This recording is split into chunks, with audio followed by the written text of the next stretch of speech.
ठीक है नीलू जी, आपके पास हम आएंगे। हम झारखंड को लेकर, क्योंकि अब तक महाराष्ट्र की राजनीति पर थोड़ी बहुत बातचीत हुई सीटों के बंटवारे को लेकर के, कि इंडी में खास तौर से जब सीटें मांगी जा रही हैं तो क्या घमासान देखने को मिलेगा और कैसे अखिलेश यादव को 12 सीटें यहां पर दी जा सकेंगी, किसकी टिकट यहां पर कटेगी। लेकिन आपसे झारखंड को, क्योंकि चंपई सोरेन को टिकट दिया गया है, पहला जो लिस्ट है वो यहाँ पर बीजेपी की तरफ से जारी कर दिया गया। बीजेपी में अभी कुछ दिन पहले शामिल हुए हैं, उसके पहले हमने झारखंड में अंदर में जो है राजनीतिक उथल पुथल को भी देखा था।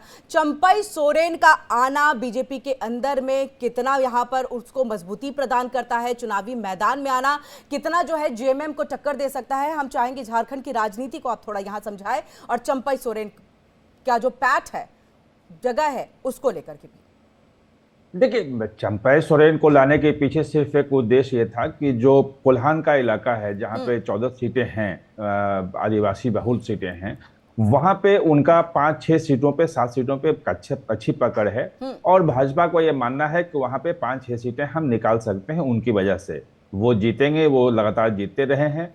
5-6 सीटें और दिला देंगे। झारखंड बहुत छोटा राज्य है, 81 विधानसभा सीटें केवल हैं, तो 2-4 सीटों पे भी बहुत बड़ा फैसला हो जाता है, सरकार बनती बिगड़ती रहती है। ऐसे में एक एक सीट जो है वहां महत्वपूर्ण है।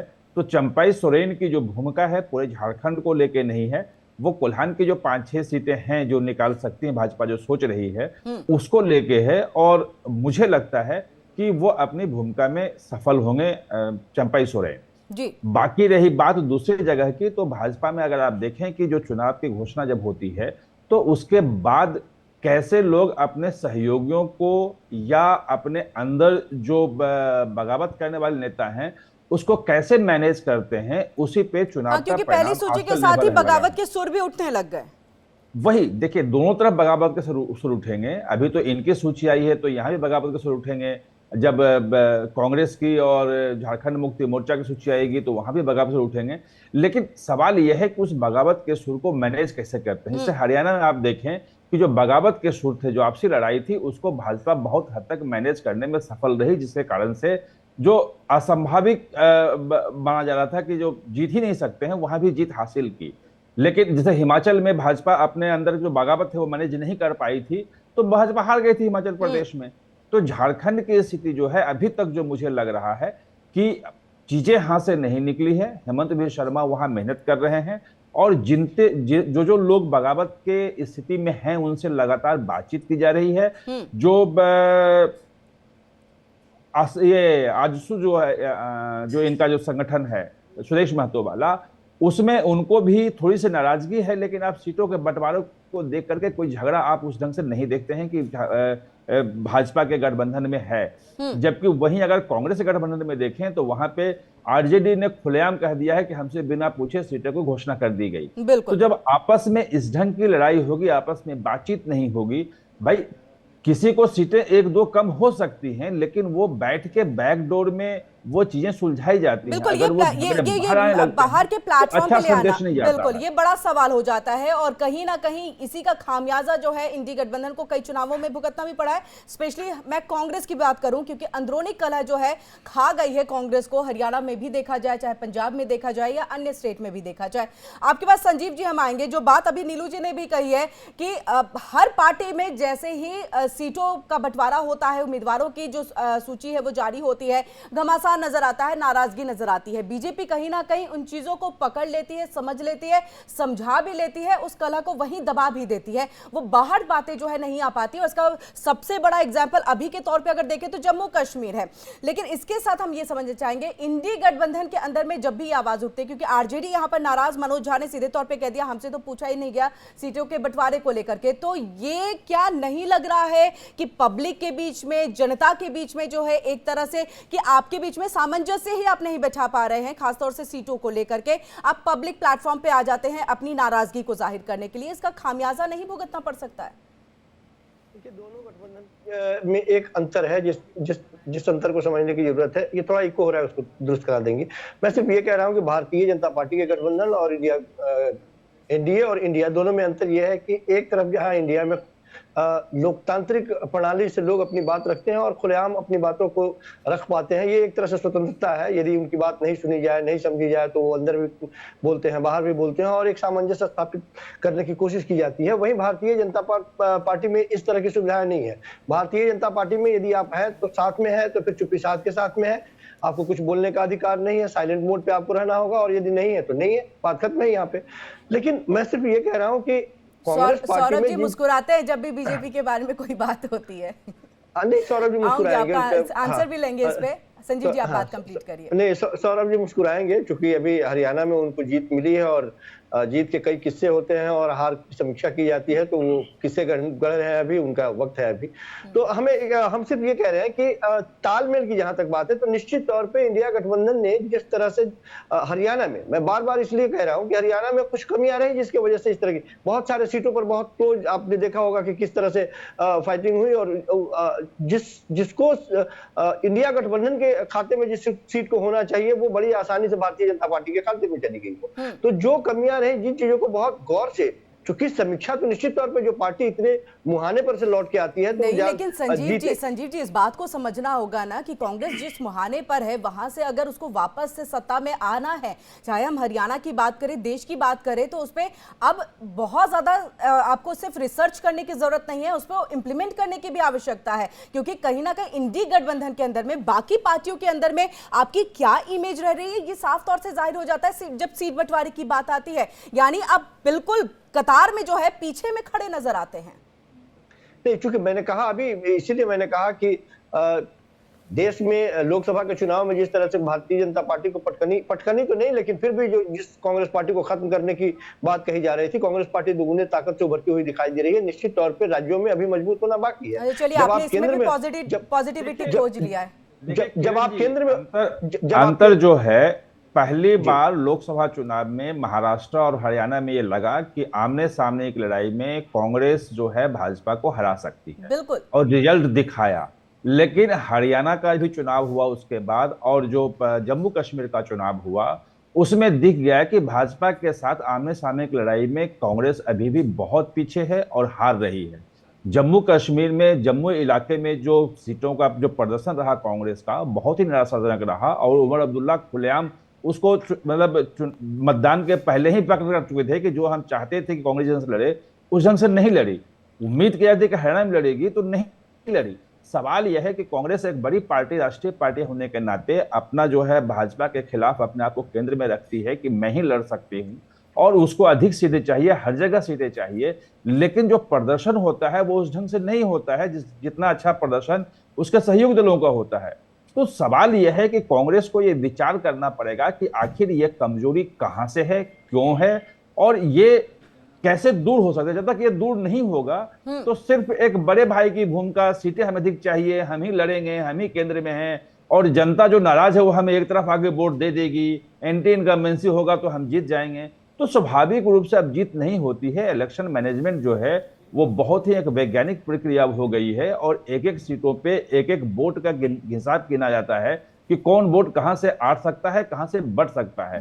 ऐसे में संयोग से कभी कभी कांग्रेस भले सीटें अधिक आ जाएं, लेकिन लड़ाई जो है हर बिल्कुल, अगर अकेले में देखा जाए नीलू जी, तो कांग्रेस वो जगह नहीं बना पा रही है जो जगह उसकी पहले थी, क्योंकि इतने सालों तक देश पर राज किया, यानी कि यहाँ की सरकार उन्होंने चलाई। लेकिन अब स्थिति बिल्कुल भी विपरीत नजर आ रही है, और उस पर मुझे लग रहा है कि कांग्रेस को काम करने की जरूरत है। प्रेम जी, आपके पास आएंगे। सौरभ जी, आप कुछ कहना चाह रहे थे, अपनी बात को रख दीजिए। जो आपकी मुस्कुराहट के पीछे आखिर शब्द क्या थे? देखिए, मैं संजीव कौशिक जी की बात को आगे बढ़ा देता हूँ। जब चुनाव होते हैं तो हम एनडीए का आचरण देखते हैं और इंडिया अलायंस का आचरण देखते हैं। एनडीए का आचरण देखते हैं, टिकट बंटवारा होता है, नाराजगी होती है, नाराजगी को मना लिया जाता है, पार्टी चुनाव में बम्पर सीटों से जीत करके आती है, उनके जो है मुख्यमंत्री चुन लिए जाते हैं और सरकार बन जाती है। अब चलिए वो दूसरी तरफ इंडिया अलायंस में तो पहले मुख्यमंत्री का ऐलान हो जाता है, चेहरों का होर्डिंग लग जाती है, उसके बाद टिकट बंटवारा होता है, उसके बाद कुर्सियां चलती हैं, मारपीट होती है, कपड़े फाड़े जाते हैं, और उसके बाद चुनाव हरवा लिया जाता है। और इंडिया अलायंस का गठबंधन जो है फिर ऊपर से कांग्रेस पार्टी के ऊपर आरोप लगाने लगता है कि भैया ये तो जो है ऐसी पार्टी है जो हम अपने ठीक है। सहयोगियों चलिए का अपमान करने लगा। सौरभ जी ये बता दीजिए कि झारखंड में लगभग कौन होगा सीएम चेहरा बीजेपी की तरफ से, आपका राजनीतिक विश्लेषण क्या कहता है इसको लेकर के? देखिए, ये तो पार्टी जब जीत करके आती है उसको कितनी सीटें मिलती हैं। कई बार बीजेपी ने ऐलान किया है, कई बार बीजेपी ने ऐलान कर दिया कि हमारा सीएम चेहरा ये है। कई बार ऐलान भी किया है, कई बार प्रधानमंत्री के चेहरे पर भी लड़े हैं, कई बार भारतीय जनता पार्टी कमल के फूल के पे भी लड़ी है। लेकिन अगर मुझसे पर्सनली व्यक्तिगत रूप से आप पूछेंगे, मुझे लगता है बाबूलाल मरांडी एक जो है, जो पहले एक बेहतरीन चेहरा होंगे, एक बेहतरीन चेहरा होंगे जी, और बिल्कुल एक बेहतरीन चेहरा होंगे सीएम के लिए। हाँ बिल्कुल बिल्कुल, बाबूलाल मरांडी मुझे लगता है कि आने वाले समय में जो झारखंड की जनता के जो है लोकप्रिय नेता रहे हैं, लोकप्रिय पहले पूर्व मुख्यमंत्री रह चुके हैं, अगर मौका मिला तो मुझे लगता है भारतीय जनता पार्टी उनको। तो चंपई सोरेन का क्या होगा? नीलू जी आपसे हम पूछ रहे, ठीक है आप बोलिए, फिर हम आपसे। चंपई सोरेन इसमें मुख्यमंत्री के दौर में कहीं नहीं है और बाबूलाल मरांडी भी दौर में आगे हैं, ऐसा नहीं है। लेकिन नीलू जी, वो मुख्यमंत्रियों के जो चेहरे हैं उसमें से एक हैं, और बिना अगर चेहरे के भाजपा जा रही है वहां बिना किसी मुख्यमंत्री को प्रोजेक्ट किए हुए, इसका मतलब यह है कि भाजपा कहीं कोई नया कार्ड भी निकाल सकती है। जो पुराने चेहरे वहां पे आपको अर्जुन मुंडा से लेके बाबूलाल मरांडी तक दिख रहे हैं वो शायद कोई ना हो उसमें। चंपई सोरेन तो खैर बाहर से आए हैं और उनका मैंने बता दिया कि उनकी उपयोगिता क्या है। जो कोल्हान की जो सीटें हैं 5-6 निकालने के लिए वो उनकी उपयोगिता है। तो मतलब ये जो है कि वहां कोई नया चेहरा सामने आ सकता है, वो भाजपा का कार्ड छुपा हुआ है। बाबूलाल मरांडी जो दौड़ में जो लोग हैं उसमें से एक हैं। ठीक है। प्रेम जी आपके पास हम आएंगे। एक तो ये ठीक है, हाँ सौरभ जी जल्दी से बोलिए, फिर मैं प्रेम जी के पास चलूंगी। वहां पर एक सीपी सिंह भी बड़े नेता हैं जो कई बार से जीत के आए हैं। एक अनंत ओझा के रूप में जो है, अनंत ओझा भी कई बार से जो है पार्टी के विश्वसनीय चेहरा रहे हैं। तो इस प्रकार से कोई अगर युवा नेता, सौरभ जी लग रहा है ना कि चंपई सोरेन कहीं मुश्किल ना खड़ी कर दे, क्योंकि जैसे ही हेमंत सोरेन के बाद सीएम बने उसके बाद हटाया गया, वापस से हेमंत सोरेन बने तो नाराजगी और पार्टी छोड़ दिया। चंपई सोरेन सिर्फ सम्मान के लिए भारतीय जनता पार्टी में उनका जिस प्रकार से अपमान किया, वहां पर जो है जेएमएम की पार्टी ने वहां पर लगातार उनको प्रताड़ित किया गया, अपमान किया। सीएम पद को लेकर के ही तो अपमान हुआ ना सौरभ जी, भारतीय जनता पार्टी सीएम पद को लेकर के ही तो अपमान हुआ ना, जब उनको वहां से उतारा गया उसी के बाद से तो अपमान हुआ। उन्होंने कहा जिस तरह से मुझे यहाँ से सीएम पद से हटाया गया ये मेरे लिए सबसे बड़ा अपमान, क्योंकि मैं वरिष्ठ नेता हूं और मैंने सींचा है इस पार्टी को।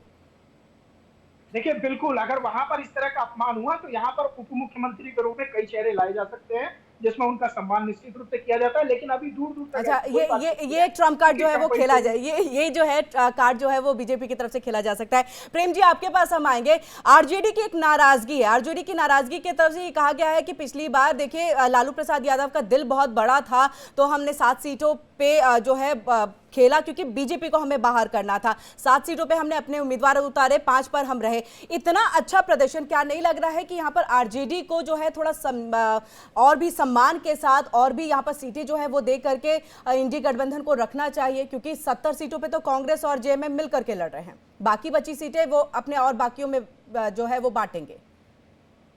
देखिए जमीनी स्थिति ये है कि पिछली बार आरजेडी जो चुनाव जीती थी उनके बहुत एमएलए उनकी पार्टी से टूटे हैं और आज उनकी स्थिति 4 से 5 सीटों पर ही चुनाव लड़ने की है, लेकिन फिर भी वो 7 है कि 5 है हम आप तो साबित नहीं कर सकते। वो एक स्टेक होता है, एक दावा होता है, तो उसके हिसाब से वो आपस में तय करेंगे। 11 सीटें उन्होंने, अभी कोई सीटों की घोषणा हुई नहीं। हेमंत सोरेन ने कहा कि 70 सीटों पर कांग्रेस और जेएमएम और बाकी सीटें दूसरों को। तो अब बाकी सीटों में आरजेडी को कितना मिलेगा या माले को कितना मिलेगा ये अभी किसी को पता नहीं है। तो न तो वो जो बात कही गई वो नाराजगी के फॉर्म में भी ली जा सकती है और इस फॉर्म में भी ली जा सकती है कि 11 में ज्यादा से ज्यादा आरजेडी को मिले। तो ये बिल्कुल ठीक है। और एक बहुत जल्दी से प्रेम जी जवाब दे दीजिए चंपई सोरेन को लेकर के, जो सौरभ जी और नीलू जी से भी था मेरा सवाल कि क्या मुश्किल की घड़ी ला सकते हैं या बीजेपी वहां पर भी चीजों को संभाल लेगी और समझा लेगी कि ठीक है आप उप मुख्यमंत्री बन जाइए? देखिए अभी इसका उत्तर यहाँ पर है, जैसे आदिवासी चेहरा मुख्यमंत्री होगा कि नहीं होगा। आदिवासी इलाकों में बीजेपी के आदिवासी नेता खुद चुनाव लड़ना ही नहीं चाह रहे हैं। भाई चंपई सोरेन तो बाप बेटा दोनों को टिकट मिल गया, उनकी शर्त थी दोनों को मिल गया। आपको अर्जुन मुंडा चुनाव लड़ना ही नहीं चाह रहे, अपनी पत्नी को टिकट दिलवाया। उसके बाद मधु कोड़ा की पत्नी को टिकट मिला। इस तरीके से चीजें दिख रही, लेकिन बाबूलाल मरांडी गैर आदिवासी सीटों पर चुनाव लड़ेंगे, पहले भी उन्होंने लड़ा था।